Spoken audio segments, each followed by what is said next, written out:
Hello बच्चों, स्वागत है आपका हमारे चैनल फंडवाल क्लासेज में। तो बच्चों, आज हम क्लास 8 लर्न वेल साइंस का chapter number 10 forces and pressures के क्वेश्चन आंसर्स को इस वीडियो में कंप्लीट स्टडी करने वाले हैं।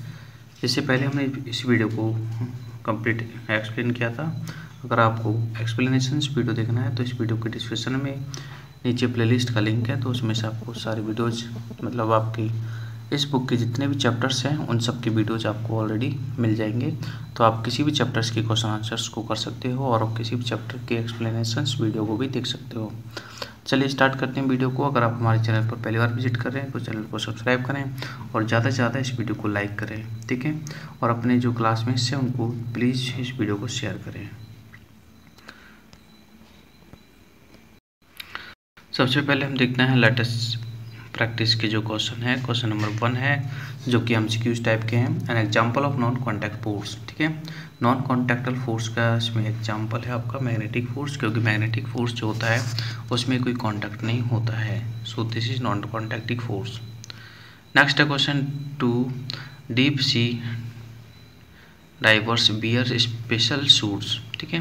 वो स्पेशल सूट्स को बियर करते हैं, तो क्यों करते हैं, ठीक है। तो मेंटेन प्रेशर है वैसे इसका आंसर।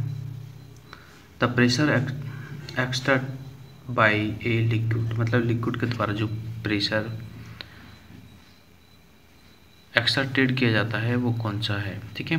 तो देखो, लिक्विड जो होते हैं वो डेप्थ के साथ में, ठीक है, मतलब लिक्विड्स में डेप्थ बढ़ती है तो प्रेशर भी बढ़ता है। तो इंक्रीज विद डेप्थ, मतलब प्रेशर डेप्थ के साथ में इंक्रीज होता है, और डेप्थ अगर घटती है तो प्रेशर भी घटता है। नेक्स्ट क्वेश्चन है the earth revolves around the sun. Earth जो होती है सन के अराउंड रिवॉल्व करती है due to the gravitational force, ठीक है। हमारे सोलर सिस्टम में जितनी भी बॉडीज होती हैं सब ग्रेविटेशनल फोर्स के ही कारण एक दूसरे के चारों ओर जो भी है, ठीक है, प्लेनेट के जो मून्स होते हैं वो रिवॉल्व करते हैं, और प्लेनेट भी सन के अराउंड रिवॉल्व करते हैं। आगे हम देख रहे हैं सेकंड क्वेश्चन जो कि फिलिंग द ब्लैंक्स है। फर्स्ट क्वेश्चन है if a force is made to act on a large area, अगर हम एरिया को लार्ज करते हैं देन प्रेशर क्या होता है, ठीक है। तो एरिया अगर लार्ज होता है तो प्रेशर जो होता है वो लोअर होता है, मतलब कम होता है। नेक्स्ट है the increase of speed of a moving object. एक मूविंग ऑब्जेक्ट की स्पीड को अगर इंक्रीज करना है तो force should be applied in the direction of, ठीक है। तो फोर्स जो है मूविंग ऑब्जेक्ट की ही डायरेक्शन में ही अप्लाई करना पड़ता है, मतलब ऑब्जेक्ट की डायरेक्शन में अप्लाई करना पड़ता है। नेक्स्ट है मैग्नेटिक एंड ग्रेविटेशनल फोर्सेज जो हैं दोनों ही नॉन कॉन्टैक्ट फोर्सेज के एग्जाम्पल हैं। नेक्स्ट है the atmospheric pressure at a place, ठीक है। किसी भी प्लेस का एटमॉस्फेरिक प्रेशर जो होता है उसके एल्टीट्यूड पर डिपेंड करता है कि उसका एल्टीट्यूड हाई है। अगर एल्टीट्यूड हाई होता है तो एटमॉस्फेरिक प्रेशर हाई होता है। If altitude slow then atmospheric pressure also low. आगे देखते हैं क्वेश्चन थर्ड, ट्रू फॉल्स है। A push and pull on a body is called force, तो इट इज ट्रू। नेक्स्ट है a moving ball stops after a short distance, ठीक है। Moving ball जो होती है एक शॉर्ट डिस्टेंस को कंप्लीट करने के बाद में स्टॉप हो जाती है ड्यू टू ग्रेविटेशनल, तो ये स्टेटमेंट बिल्कुल ट्रू है। नहीं, ये स्टेटमेंट बिल्कुल फॉल्स है, ठीक है। मूविंग बॉल जो होती है स्टॉप्स होती है शॉर्ट डिस्टेंस को कंप्लीट करने के बाद में, तो वो ग्रेविटेशनल फोर्स के कारण नहीं होती, वो फ्रिक्शनल फोर्स के कारण जो है स्टॉप हो जाती है, तो ये स्टेटमेंट फॉल्स है। नेक्स्ट है the muscular force does not require contact between the two object, तो ये भी बिल्कुल फॉल्स है, क्योंकि मस्कुलर फोर्स में कॉन्टैक्ट की रिक्वायरमेंट होती है। मसल्स कॉन्टैक्ट करती है तभी जाके मस्कुलर फोर्स अप्लाई होता है। नेक्स्ट है a charge body attracts another charge body due to the electrostatic force, तो बिल्कुल सही है, ट्रू। नेक्स्ट हम देखते हैं गिव रीजन वाले क्वेश्चंस। तो पहला हमारा गिव रीजन वाला क्वेश्चन है mountaineers often suffer from knows blood at high altitude. जो माउंटेनर्स होते हैं तो वो हाई एल्टीट्यूड पे जो है उनकी नोज से ब्लीडिंग होती है, तो वो इससे सफ़र होते हैं। तो इसका हमें रीज़न बता, तो इसका रीज़न है देखो, माउंटेनर्स जो होते हैं वो बिल्कुल वास्तव में जो है नोज ब्लीड उनकी होती है जब वो हाई एल्टीट्यूड पर होते हैं। तो इसका कारण है the pressure exert by the blood in the body, यानी कि हमारी बॉडी में जो ब्लड होता है वो प्रेशर एक तरह से लगाता है, and body become higher than the pressure exert by the atmosphere, ठीक है। मतलब हमारी बॉडी के ब्लड का जो एटमॉस्फेरिक प्रेशर होता है जो कि बाहर के एटमॉस्फेरिक प्रेशर से हायर हो जाता है, तो जो नोज है उसमें से ब्लीडिंग आती है, ठीक है। ये बिकम की स्पेलिंग में ई कर लेना यहाँ पे, ठीक है, बिकम। इसलिए मतलब जो एटमॉस्फेरिक जो प्रेशर है वो हमारी बॉडी के अंदर का प्रेशर और बाहर का एटमॉस्फेरिक प्रेशर भी दोनों ही इक्वल होते हैं, तब जाके एक तरह से हमारा बॉडी का सिस्टम सही रहता है। Next, it is easier to cut an apple with an sharp knife than a blunt one, यानी कि शार्प नाइफ से एप्पल को कट करना ईजी होता है, ठीक है, ब्लूंट की बजाय। ब्लूंट मीन्स जो अनशार्प होता है उसको ब्लूंट बोलते हैं। तो इसका रीज़न है देखो, because in case of the blunt knife, अगर ब्लूंट नाइफ से अगर हम काटते हैं तो उसका जो एरिया होता है, ठीक है, वो एक तरह से बढ़ जाता है। सो यानी कि एरिया अगर कम होगा तो जो प्रेशर है वो एक तरह से ज़्यादा होता है, ठीक है। यह हमने जब फॉर्मूला पढ़ा था तो हमने बिल्कुल इसको क्लियर किया था। प्रेशर P इक्वल टू होता है फोर्स अपॉन एरिया, ठीक है। अगर एरिया बढ़ता है, जैसे कि बलून में एरिया ज़्यादा हो जाता है, इंक्रीज हो जाता है एरिया, तो प्रेशर जो होता है वो डिक्रीज होता है, मतलब प्रेशर नहीं लगता है, ठीक है। इसलिए जो आपका शार्प साइड है नाइफ का, ठीक है, उसमें एरिया कम होता है, और एरिया कम होता है तो प्रेशर क्या होता है, बढ़ता है, क्योंकि इनमें जो रिलेशन होता है वो अपोजिट होता है, ठीक है। प्रेशर को बढ़ाना है, एरिया को कम कर दो, एरिया को बढ़ाना है, प्रेशर को कम कर दो, ठीक है। तो ये आपका आंसर है, आप लिख लीजिए। नेक्स्ट क्वेश्चन है, rear wheels of a tractor are broader than front wheels, मतलब जो रियर व्हील्स होते हैं ट्रैक्टर के, ठीक है, वो फ्रंट व्हील्स से क्या होते हैं, ब्रॉडर होते हैं। जैसा कि आप देखते हो ट्रैक्टर में आगे के व्हील्स छोटे होते हैं, जबकि पीछे के व्हील्स मोटे मोटे होते हैं ट्रैक्टर में। तो ऐसा क्यों होता है, उसका रीज़न देखो। ट्रैक्टर है broad rear tyre because of, इसका रीज़न ये है कि जो रियर टायर्स जो होते हैं वो रिड्यूस करते हैं प्रेशर को, ठीक है, सॉइल का जो प्रेशर होता है उसको रिड्यूस करते हैं, सो दैट द ट्रैक्टर जो होता है वो फील्ड में ईजिली एक तरह से मूव कर सके, ठीक है। क्योंकि हमने ये देखा है अभी जस्ट कि अगर एरिया जो होता है ज़्यादा होता है, ठीक है, तो प्रेशर कम होता है। नेक्स्ट क्वेश्चन है, the cutting edge of knife and blades are keeped sharp. तो इसका रीज़न मैं वैसे पीछे दे चुका हूँ कि शार्प क्यों रखा जाता है, फिर भी आप एक बार और लिख लो। The cutting edge of knife blade are, blade या फिर नाइफ की जो कटिंग एज होती है वो शार्प रखी जाती है क्योंकि दे में प्रोड्यूस लार्ज प्रेशर, ठीक है, यानी कि शार्पनेस से जो प्रेशर होता है वो लार्ज हो जाता है, और अगर ब्लूंट रहेगा तो प्रेशर कम हो जाएगा, ठीक है। और हमें शार्प रखना चाहिए क्योंकि हम इजीली कट कर सकते हैं। गिव रीजन का नेक्स्ट एंड लास्ट क्वेश्चन है कि your ear pops as you go higher on mountains, and हम माउंटेन्स के ऊपर जाते हैं तो हमारे जो एयर होते हैं वो पॉप करते हैं, मतलब तो हमारे जो ईयर्स है उनमें पॉप साउंड प्रोड्यूस होता है, मतलब पॉप साउंड प्रोड्यूस होता है, ठीक है। वो इसलिए होता है क्योंकि if we go higher up the mountains, मतलब अगर हम माउंटेन्स पे ऊंचाई पर जाते हैं, ठीक है, तो एयर प्रेशर जो होता है हमारे एयर के आसपास, मतलब उस टाइम जो ऊपर की वाली जो एयर है उसका प्रेशर जो होता है वो एक तरह से डिक्रीज हो जाता है, क्योंकि एल्टीट्यूड पर जाने पर, मतलब हाइट पर जाने पर जो एयर प्रेशर होता है एटमॉस्फेयर का वो डिक्रीज होता है, और इसके कारण जो है एक तरह से इम्बैलेंस हो जाता है between the pressure inside and outside the air, मतलब हमारे अंदर के, मतलब हमारे जो एयर के अंदर का प्रेशर और हमारे एयर के बाहर का प्रेशर वो इम्बैलेंस हो जाता है, इसलिए जो है पॉप साउंड प्रोड्यूस होती है, मतलब हमारे कान में पॉप साउंड प्रोड्यूस होती है। नेक्स्ट आपका एसरेशन रीजन बेस्ड क्वेश्चन है, तो हम इसमें एसरेशन का जो स्टेटमेंट है वो रीड कर लेते हैं। फोर्स इज ए पुश और पुल ऑन एन ऑब्जेक्ट, तो बिल्कुल सही बात है, फोर्स एक पुश और पुल एक्टिंग होती है किसी ऑब्जेक्ट पे, बट अब इसका आंसर वो रीज़न देखते हैं। Muscular force is a contact force, तो ये स्टेटमेंट भी सही है कि मस्कुलर फोर्स ये कॉन्टैक्ट फोर्स होता है, बट ठीक है, ये जो रीजन है इस एस्पिरेशन का नहीं है, तो यानी कि हमने इसका आंसर दिया है कि both A and R correct, but R is not explanation of A. ठीक है, मतलब आर जो है एक ही इनकरेक्ट एक्सप्लेनेशन है। ठीक है, दोनों बातें सही है। आगे तो देख रहे हैं हम केस बेस्ड क्वेश्चन है, इसमें हमें इस पैराग्राफ को कंप्लीट स्टडी करना है और इसके बाद में जो क्वेश्चन है उनके आंसर देने हैं। तो पहला क्वेश्चन है, a stone thrown upwards, एक स्टोन को ऊपर की तरफ फेंका जाता है लेकिन वो, ठीक है, अर्थ की 2 बार्स फॉल होता है, मतलब अर्थ की तरफ गिरता है ड्यू टू, ठीक है, तो उसका रीजन है ग्रेविटेशनल फोर्स। नेक्स्ट है ए रोलिंग फुटबॉल अल्टीमेटली स्टॉप। ठीक है, रोलिंग फुटबॉल जो होती है वो अल्टीमेटली स्टॉप हो जाती है बिकॉज ऑफ फ्रिक्शनल फोर्स, यानी कि हमारे अर्थ सरफेस और उस फुटबॉल के बिटवीन फ्रिक्शनल फोर्स अप्लाई होता है। नेक्स्ट है एग्जाम्पल ऑफ कॉन्टैक्ट फोर्स। तो कॉन्टैक्ट फोर्स का एग्जाम्पल है हमारा, एक तो फ्रिक्शनल फोर्स है और एक मस्कुलर फोर्स है, यानी कि both first and second. Next है वेरी शॉर्ट टाइप के क्वेश्चन जिनमें हम पहला क्वेश्चन देख रहे हैं, what is the unit of force.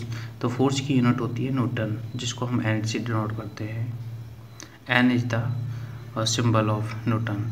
Next है what is the SI units of pressure. तो प्रेशर का ऐसा यूनिट्स पास्कल होता है और इसे हम पी से डिनोट करते हैं, पास्कल मीन्स पी ए।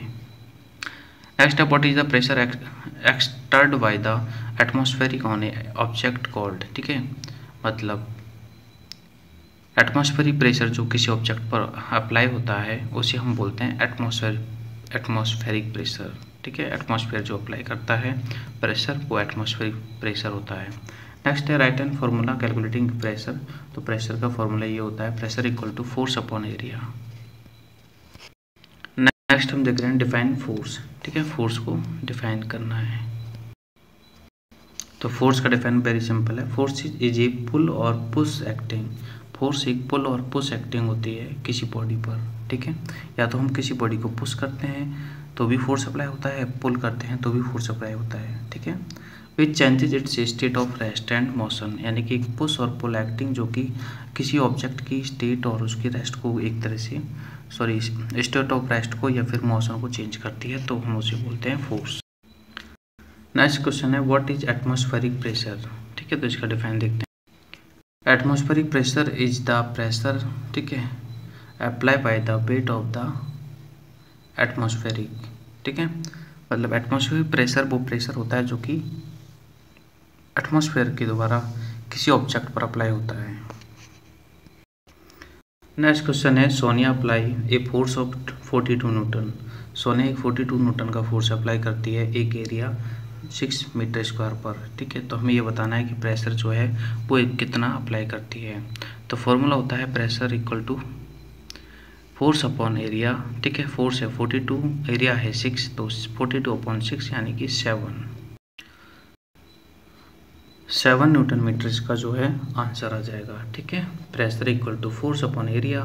तो फोर्स है हमारा 42 ऊपर लिख दो, एरिया 6 है नीचे लिख दो, 6 से 42 को कट कर दो, 6 7 जा 42, 7 न्यूटन मीटर स्क्वायर है। ठीक है, नेक्स्ट क्वेश्चन है हमारा what is the mechanical force. ठीक है, तो फोर्स ये डी वाला क्वेश्चन है। तो force applied by A machine. ठीक है, मशीन के द्वारा जो फोर्स अप्लाई होता है उसे मैकेनिकल फोर्स कहते हैं। नेक्स्ट क्वेश्चन है एफ ने ई सेंक की exert A pressure of 55 pascal. ठीक है, सेंक जो होते हैं 55 पास्कल का फोर्स अप्लाई करती है और ठीक है 55 पास्कल का प्रेशर अप्लाई करती है और फोर्स जो होती है फोर्स वो 11 न्यूटन का लगाती है। ठीक है, किसी बॉक्स पर। तो बताओ कि एरिया क्या है। ठीक है, तो उसी फॉर्मूले से हम इसको करते हैं। फॉर्मूला वही है P equal to F upon A, pressure equal to force upon area. ठीक है, अब जिसमें जो वैल्यू आपको गिवन है वो रख दो। प्रेशर की वैल्यू गिवन थी, कितना प्रेशर था 55 और फोर्स भी था 11 न्यूटन। ठीक है, और एरिया हमें फाइंड करना था, तो एरिया की जगह मैंने एरिया लिख दिया है। ठीक है, तो यहाँ पर हम ट्रांसफ़र कर सकते हैं या फिर क्रॉस मल्टीप्लाई कर सकते हैं। ठीक है, एरिया इंटू 55, तो एरिया की वैल्यू क्या आ जाएगी 11 अपॉन 55, यानी कि 11 1 जा 11 और 11 5 जा 55, तो 1/5 आ जाएगा। 1/5 का मीन्स 1 डिवाइडेड बाई 5, 1 को अगर 5 से डिवाइड करेंगे हम तो 0.2 मीटर स्क्वायर जो है इसका आंसर आ जाएगा। नेक्स्ट क्वेश्चन है why we are not crushed by the atmospheric pressure, मतलब हम जो है एटमॉस्फेरिक प्रेशर के कारण क्रश क्यों नहीं हो जाते हैं। ठीक है, तो इसका आंसर आपकी स्क्रीन पे है। The reason we are not crushed under the weight of air because of that the pressure inside our body is equal to the atmospheric pressure, मतलब हमारी बॉडी का अंदर का जो प्रेशर होता है वो हमारे एटमॉस्फेयर के प्रेशर के बराबर हो जाता है, मतलब इक्वल हो जाता है। ठीक है, इसलिए जो है एक दोनों प्रेशर, मतलब अंदर का प्रेशर और बाहर का प्रेशर एक दूसरे को कैंसिल आउट कर देते हैं, और इसलिए हम जो है एटमॉस्फेरिक प्रेशर के कारण क्रैश नहीं हो पाते हैं। नेक्स्ट हम देखते हैं लॉन्ग टाइप के क्वेश्चन आंसर, जिनमें पहला क्वेश्चन है distinguish between the muscular force and the gravitational force. Muscular force और ग्रेविटेशनल फोर्स में हमें यहाँ पर डिफरेंस बताना है। तो देखो, the force applied by action of muscles, यानी मसल्स के एक्शन के द्वारा जो फोर्स अप्लाई किया जाता है हमारी बॉडी का किसी ऑब्जेक्ट पर, तो उसे हम बोलते हैं मस्कुलर फोर्स। ठीक है, जैसे यहाँ पर एग्जांपल है when you pick up a book, जब आप बुक को उठाते हो, ठीक है, टेबल पे से, तो यूजिंग योर हैंड्स, मतलब हम हमारे हाथों का यूज करते हैं, मतलब हमारे जो हाथ हैं, हैंड्स है, उनकी मसल्स के बिटवीन फोर्स लगता है मस्कुलर फोर्स। ग्रेविटेशनल फोर्स है it is a force that is exerted by the earth. ठीक है, हमारे अर्थ के द्वारा हमारे अर्थ में जितने भी ऑब्जेक्ट हैं उन सब पर एक फोर्स अप्लाई होता है जिसे हम ग्रेविटेशनल फोर्स कहते हैं, और विच इज नियर और इट्स सरफेस, मतलब ग्रेविटेशनल फोर्स इसके नियर होता है अर्थ के सरफेस के। फॉर एग्जांपल जैसे एप्पल फॉल होता है फ्रॉम द ट्री ब्रांचेज, ठीक से ग्राउंड की तरफ फॉल होता है बिकॉज ऑफ ग्रेविटेशनल। ठीक है, एप्पल जो है नीचे ही क्यों गिरता है, इसका रीजन ग्रेविटेशनल होता है। सेकंड क्वेश्चन है right 3 applications of pressure in your daily life. ठीक है, प्रेशर का हम हमारी डेली लाइफ में जो यूज करते हैं उसके यहाँ पर 3 एप्लीकेशंस राइट करनी। ठीक है, तो यहाँ पर देखो, फर्स्ट है skis are flat and long. इसकी जो पैरों में हम जो बांधते हैं वो फ्लैट होती है, लॉन्ग होती है। It is because the larger area of the contact of the skis, मतलब स्कीज का जो लार्जर एरिया होता है, ठीक है, इसलिए जो प्रेशर एक्सर्ट होता है स्कीज पर, ठीक है, सुनों का जो प्रेशर एक्सर्ट होता है वो कम हो जाता है, क्योंकि एरिया लार्ज होने से प्रेशर कम हो जाता है। ठीक है, और हम आसानी से एक तरह से स्लाइड कर सकते हैं बिना सिंकिंग के।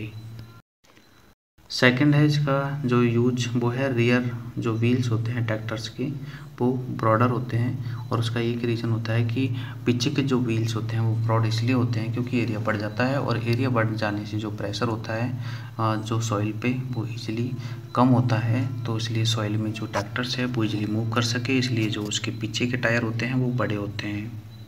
नेक्स्ट है cutting of edge of knives. Knives है या फिर ब्लेड है, ठीक है, या फिर एक्स है, इनकी जो एज होती है कटिंग वाली वो शार्प होती है। उसको शार्प इसलिए रखी जाती है क्योंकि शार्प रखने से एरिया जो होता है वो रिड्यूस हो जाता है, मतलब कम हो जाता है, और एरिया अगर कम हो जाता है तो प्रेशर ज़्यादा हो जाता है। कहने का मतलब है कि प्रेशर और एरिया जो होते हैं एक दूसरे का अपोजिट होते हैं। तो जहाँ पर हमें प्रेशर को कम करना है इट मीन्स एरिया को बढ़ा दो, और जहाँ पर एरिया को कम करना है इट मीन्स प्रेशर को बढ़ा दो, मतलब एरिया को बढ़ाने से प्रेशर घट जाता है। ठीक है, नेक्स्ट क्वेश्चन है distinguish between the magnetic force and electrostatic force. ठीक है, मैग्नेटिक और इलेक्ट्रोस्टैटिक फोर्स को यहाँ पर जो है डिफरेंशिएट करना है।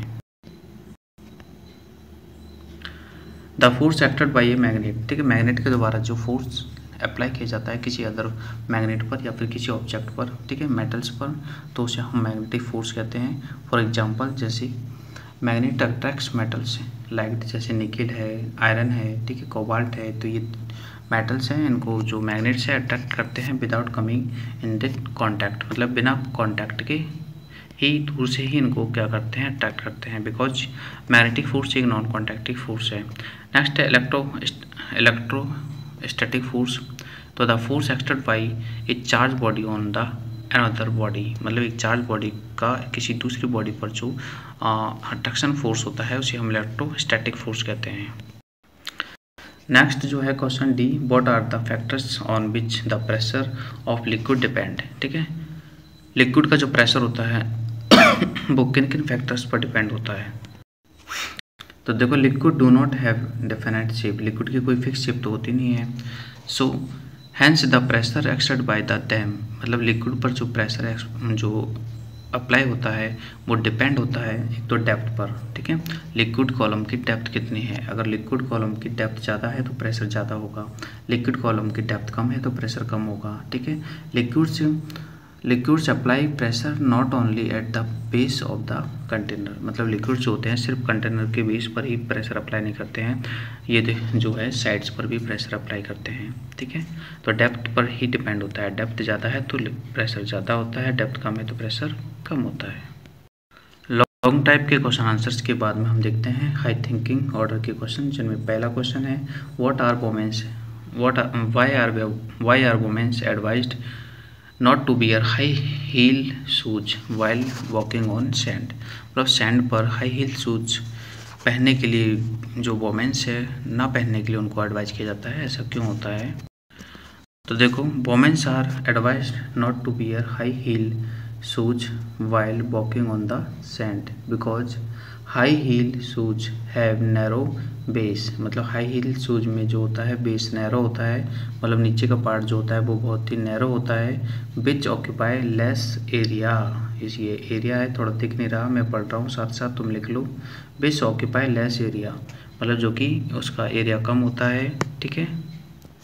आगे देखो ये हैंस है, हैंस इंक्रीज द प्रेशर, मतलब एरिया कम होता है तो सिंपल सी बात है प्रेशर इंक्रीज होगा, exert on fit while walking on the sand, मतलब जब हम सैंड पर वॉकिंग करेंगे तो सिंपल सी बात है प्रेशर बढ़ेगा क्योंकि एरिया कम होता है, तो this cause problem in walking, यानी कि वो चलने में प्रॉब्लम करेगा, ठीक है।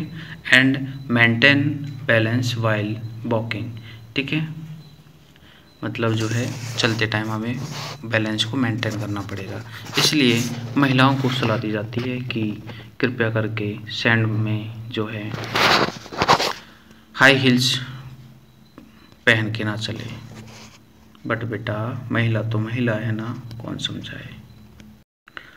नेक्स्ट क्वेश्चन है why it is more difficult to pull boat on the beach, मतलब बोट को बीच पर पुल करना डिफ़िकल्ट होता है जबकि सरफेस ऑफ द मतलब सरफेस ऑफ द वाटर। तो देखो बीच पर जो है बोट को पुल करना इसलिए ज़्यादा मुश्किल होता है क्योंकि इसमें फ्रिक्शनल फोर्स का थोड़ा वो इश्यू होता है। तो देखो as we know solid exert more friction than the liquid, ठीक है। ये थोड़ी पीडीएफ ऐसी है, थोड़ा मैं पढ़ रहा हूँ, आप ध्यान से लिखो। जैसा कि हम जानते हैं कि जो सॉलिड होता है, ठीक है, वो ज़्यादा फ्रिक्शन अप्लाई करता है लिक्विड के कंपैरिजन में, ठीक है। Therefore less friction is exerted on the water than on beach, है ना।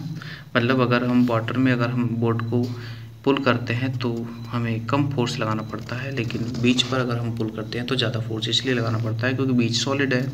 Hence it is more difficult to pull a boat on the beach, मतलब बीच पर जो है बोट को पुल करना मुश्किल होता है than on the surface of water, मतलब वाटर के कंपैरिजन में, ठीक है। अगर कोई चीज़ समझ में नहीं आ रही है तो पूछ लेना, फिर से मैं रीड कर देता हूँ। देखो, as we know solid exert more friction than liquids, therefore less friction is exerted on boat in the water on a beach, ठीक है। चलो और तो आप लिख लोगे। नेक्स्ट क्वेश्चन है why are syringe use to take blood और टेस्ट, ठीक है। मतलब जब ब्लड टेस्ट करते हैं तो सिरिंज जो है ब्लड को निकालने के लिए यूज की जाती है, ऐसा क्यों होता है। देखो, when we suck air from the straw the air pressure inside the straw decrease, ठीक है। एक मिनट रुकना, ये क्वेश्चन थोड़ा रॉन्ग है, इसको चेंज करते, एक मिनट रुक।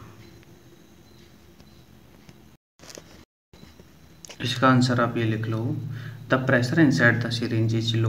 देखो, सिरिंज के जो सिरिंज होती है उसके अंदर का प्रेशर लो होता है एंड हमारे बॉडी का एटमॉस्फेरिक प्रेशर एक तरह से ज़्यादा होता है। So therefore there is an pressure difference, मतलब यहाँ पर जो है प्रेशर का डिफरेंस होता है as the plunger is withdrawn and high pressure blood जो होता है हमारे बॉडी का, ठीक है, वो एक तरह से एटमॉस्फेरिक प्रेशर के कम होने के कारण जो है वो सिरिंज में चला जाता है, क्योंकि सिरिंज के अंदर का प्रेशर कम होता है और बॉडी का प्रेशर ज़्यादा होता है, ठीक है। तो जिधर प्रेशर कम होगा उधर ही तो जो ब्लड फ्लो करेगा।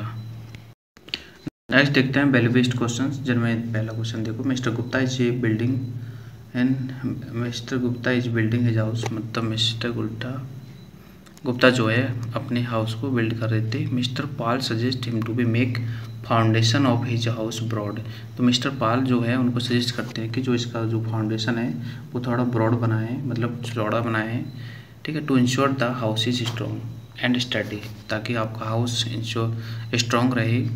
तो why what does mister Paul exhibit, मतलब कौन सी वैल्यू मिस्टर पॉल जो है एग्जिबिट करते हैं।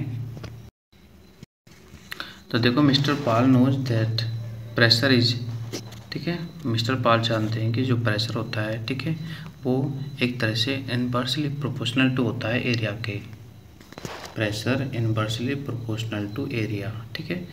और अगर हम प्रेशर को therefore broader foundation will increase the area of contact and reduce the pressure of house on foundation and help us to house to strong and steady. Mr. Paul responsible helpful man, मतलब mister जो Paul है वो एक तरह से responsible man की जो property है या फिर वैल्यूज है वो एक तरह से एग्जिबिट कर रहे हैं, ठीक है, इसलिए तो वो मिस्टर गुप्ता को समझा रहे हैं। जिस बच्चे को दिख नहीं रहा ना तो थोड़ी क्वालिटी को इम्प्रूव कर लो वो, ठीक है, सही क्वालिटी में लेके जिसको देख सकते हो, ज़्यादा ऐसा नहीं है कि बिल्कुल दिखेगा नहीं। नेक्स्ट जो क्वेश्चन है वो पिक्चर टॉक है, study the picture given and speak few lines on it. तो आप देख सकते हो कि यहाँ पर जो एप्पल्स है वो ट्री से नीचे गिर रहे हैं, तो ये ग्रेविटेशनल पर डिपेंड पिक्चर है, तो इसके बारे में हम देखते हैं कुछ लाइन्स। तो इसमें लिख लेना आप कि in this picture apples fall from tree because of gravitational between the earth and Apple, ठीक है, एप्पल जो है नीचे इसलिए गिर रहे हैं क्योंकि ग्रेविटेशनल है एप्पल और अर्थ के between. We know that apples also exert an equal force on the earth, मतलब एप्पल जो है वो भी अर्थ पर एक तरह से फोर्स जो है अप्लाई करते हैं। कोई भी हमारी इस दुनिया में जितनी भी ऑब्जेक्ट्स हैं सब एक दूसरे पर कुछ न कुछ फोर्स अप्लाई करते हैं, उसे हम ग्रेविटेशनल फोर्स कहते हैं। जैसे हमारी अर्थ एक बड़ी है, बहुत बिग है, ठीक है, तो उसका जो ग्रेविटेशनल है वो ज़्यादा है, इसलिए जो है वो सारे ऑब्जेक्ट्स को अपनी ओर अट्रैक्ट करती है। तो जो भी ऑब्जेक्ट्स हम ऊपर फेंकते हैं वो नीचे ही गिरता है, मतलब अर्थ की ओर ही गिरता है। तो बच्चों ये जो आप चैप्टर है ये कंप्लीट है, इसके क्वेश्चन आंसर्स, और अगर आपको बाकी के चैप्टर्स की वीडियोस देखने हैं क्वेश्चन आंसर वाले या फिर एक्सप्लेनेशंस वाले, तो आप नीचे डिस्क्रिप्शन में प्लेलिस्ट में जा सकते हो, वहाँ से सभी चैप्टर्स को देख सकते हो। तो please I request to all, please like this video and share with your classmates, ठीक है, that is my request for all. Thank you, मिलते हैं नेक्स्ट वीडियो में, बाय।